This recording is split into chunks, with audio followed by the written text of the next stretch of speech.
Well, one of the topics that comes up often in occupational therapy is handwriting. And handwriting can oftentimes be the first indicator of a motor problem in fine motor development.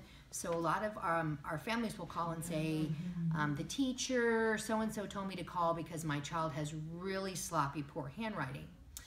And that is a first indicator, but oftentimes that's an indicator that occurs at the end of the picture rather than the beginning of the picture. And what I mean by that is the way we develop from inside out. So our proximal control, or our core, develops what our motor development is going to look like in our hands. So if I just spend my time strengthening my hands and I never develop my core, my handwriting is only going to be compensatory.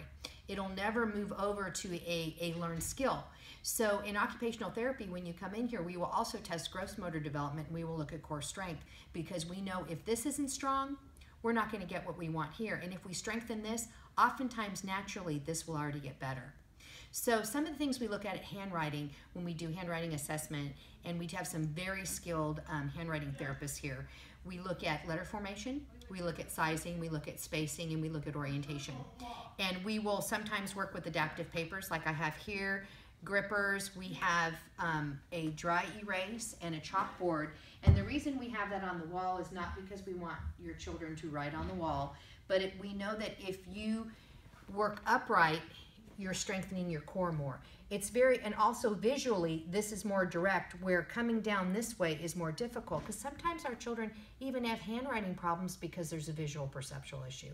We really don't know that till we assess your child and look at them in detail, but there's many things that affect motor development in both fine and gross motor categories.